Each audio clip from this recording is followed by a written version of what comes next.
Aqui no Brasil, a estiagem, que vem atingindo várias regiões, já ameaça a produção de energia no Sudeste e no Centro-Oeste. Os reservatórios das usinas hidrelétricas dessas regiões estão hoje, veja só, com apenas 36% da capacidade máxima.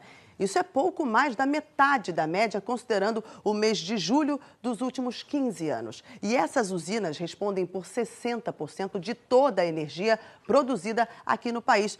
Não há risco de racionamento ou de apagão, porque a queda na produção de energia hidrelétrica é compensada pelas usinas termoelétricas. Só que a energia produzida por essas usinas é mais cara e quem paga essa diferença é o consumidor. A gente já mostrou aqui no Bom Dia Brasil que desde junho as contas de luz estão vindo com a bandeira vermelha nível 2. E o governo já avisou que elas vão se manter assim pelo menos até novembro. Essa bandeira aumenta em R$ 5,00 a conta de luz a cada 100 kWh consumidos. O reservatório de Furnas, o maior das regiões Sudeste e Centro-Oeste, está hoje com apenas 30% da capacidade. A seca já dura 60 dias. Além de encarecer o preço da energia elétrica, essa queda traz reflexos para quem depende diretamente do reservatório. A imensidão de água entre as montanhas mineiras deu ao reservatório da usina de Furnas o apelido de Mar de Minas. Mas nos últimos meses, esse cenário mudou. Há quase 20 anos, tirando o sustento da pescaria na represa, seu José só tem visto a tarrafa vazia. Eu armo na média de uns 25 redes aí na represa, não pega 1 quilo de peixe, às vezes tem dia, não pega nada. Peixe mesmo só nos tanques de reprodução. Mas este piscicultor teve que mudar o lugar de 50 dos 56 tanques que tem no Lago de Furnas por causa do baixo nível da represa e a falta de chuva. A estiagem aqui já dura 60 dias. A água vai baixando, uma semana você nota a diferença. A partir de agora a água vai baixando 10 a 15 centímetros por dia. Furnas é o principal reservatório do sistema Sudeste e Centro-Oeste, que responde por 60% de toda a geração da energia do Brasil. E todos os anos o lago enche no período de chuva, que vai de novembro a abril. E o volume vai reduzindo ao longo do período de seca, entre maio e outubro. Só que agora, na metade de 2018, o nível do reservatório caiu para 30% da capacidade total, o volume mais baixo dos últimos 3 anos. E esse nível vem caindo. No ano passado, o volume estava em 37% e em 2016 era mais do que o dobro de agora, 73,5%.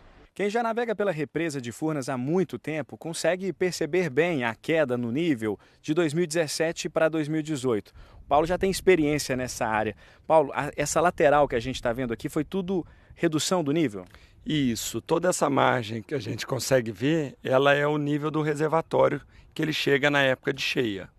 Mais à frente a gente tem uma visão aqui que é impressionante.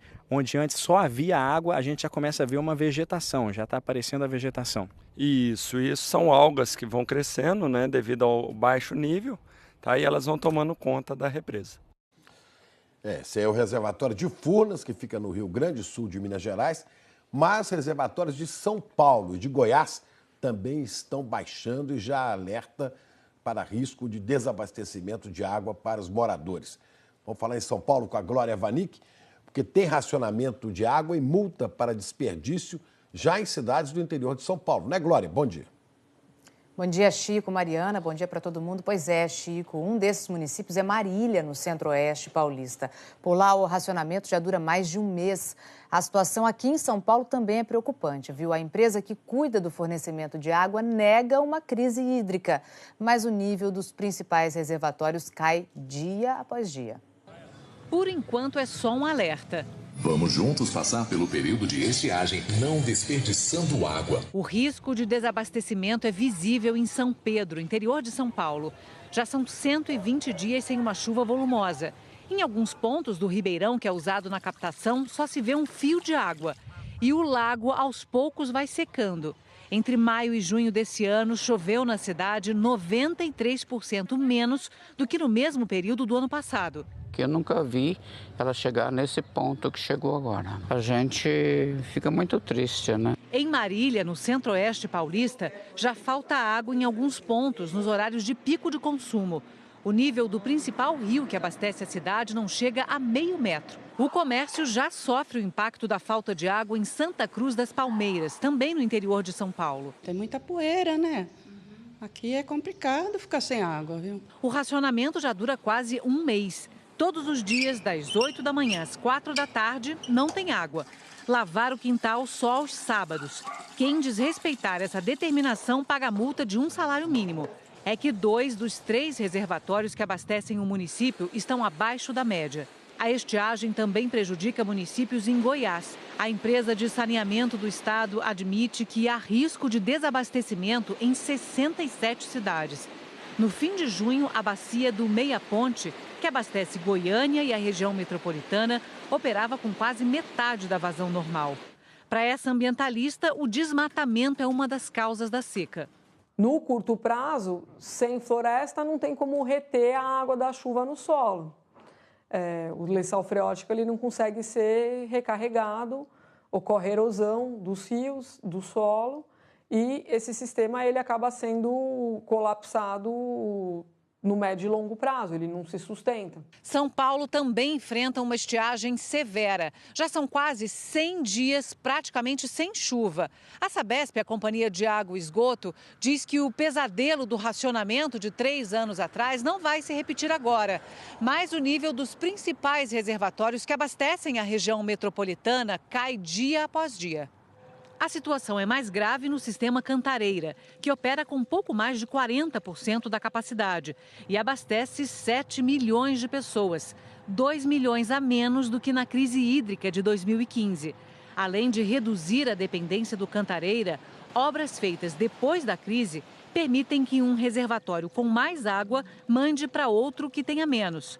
Mas para essa especialista, a situação ainda é crítica. Na verdade, a crise hídrica ela não deixou de existir, né? Os rios continuam poluídos, nós perdemos grandes quantidades de água com perdas, temos desperdício em diferentes frentes. A depender de como evolui o período de estiagem até outubro e principalmente do que vai acontecer com as chuvas no próximo verão, nós podemos sim ter sérios problemas de abastecimento de água de novo em São Paulo no ano que vem. A Sabesp disse em nota que o abastecimento está normal e pede que os moradores evitem desperdícios. A Secretaria de Saneamento e Recursos Hídricos disse que na Grande São Paulo não há risco de desabastecimento e que no interior os municípios que não são atendidos pela Sabesp têm total autonomia para administrar seus sistemas. A Prefeitura de Santa Cruz das Palmeiras, em São Paulo, diz que vai instalar uma bomba para captar água de uma represa particular com o objetivo de não aumentar o período de racionamento. Mariana e Chico. Glória, seca, risco de racionamento. Vamos falar da previsão do tempo agora, justamente sobre essa estiagem, com a Jaqueline Brasil. Jaqueline, bom dia. Estou sempre perguntando e vou perguntar de novo. Tem previsão de chuva para alguma região? Por que não está chovendo em boa parte do país? Todo mundo fazendo essa mesma pergunta, né, Mariana? Bom dia para você, para o Chico, bom dia para todos. Olha, primeiro porque estamos no inverno, né? É comum chover pouco ou quase nada no centro-oeste, no sudeste, mas não é só isso não, tá? Tem a presença da massa de ar seco que nós estamos mostrando todos os dias aqui. Essa massa de ar seco não deixa formar nuvem de chuva e aqui nas imagens do satélite a gente observa isso, que as áreas de instabilidade estão concentradas no sul e também no norte. Além disso, alguns sistemas de alta pressão bloquearam a entrada de frentes frias. E esse sistema, ele puxa o ar seco e quente de cima para baixo, impedindo a formação de nuvem e de áreas de instabilidade. Um outro fator é o seguinte, as águas do Pacífico, elas estão mais quentes. E quando a temperatura do oceano fica mais alta, o que acontece? O jato polar, que é responsável por transportar massas de ar frio do Polo Sul, fica mais para baixo. Então, ele não deixa entrar nenhum ar frio em direção ao país. Até o fim do mês, a gente não tem uma boa notícia não, tá? A chuva que, olha, não está concentrada na região central do país, portanto, não vai chover onde deveria chover agora. A previsão é mais para o sul do país, principalmente aqui Rio Grande do Sul e Santa Catarina. Também em São Paulo, que vai começar a chover a partir de segunda-feira, mas não é uma chuva volumosa em alguns pontos do litoral e também norte da região norte. Pois é, Jaqueline, eu estava vendo uma coisa interessante, né? A gente com tempo seco em grande parte do país, calor no Nordeste, claro, né? E no Centro-Oeste. No entanto, há várias cidades do Nordeste que têm agora temperaturas baixas. Há festival de inverno, o pessoal vai... No Nordeste. Sim, por exemplo, eu anotei aqui, ó.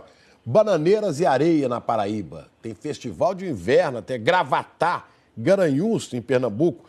Vitória da Conquista, na Bahia, que são cidades mais altas. E Piatá, na Bahia, que chega a ter 4 graus nessa época de temperatura mínima. Veja que loucura.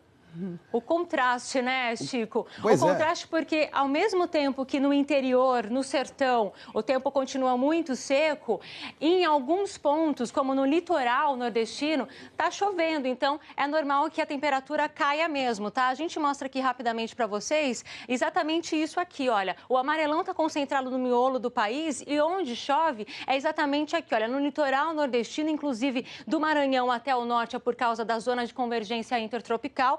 Volta a chover, aliás, continua a chover principalmente no norte do Rio Grande do Sul e em boa parte de Santa Catarina. E aí a gente mostra até para vocês que tem previsão de chuva nos próximos dias também, tá? Por lá. E aí a gente vai aqui para as máximas, fazendo friozinho em Porto Alegre, só 15 graus a máxima para hoje, 25 em Belo Horizonte, 35 em Teresina, 37 em Palmas, sempre batendo recorde, 32 em Macapá e aí 26 graus aí no Rio de Janeiro, eu diria para vocês pegarem o cachecol, né?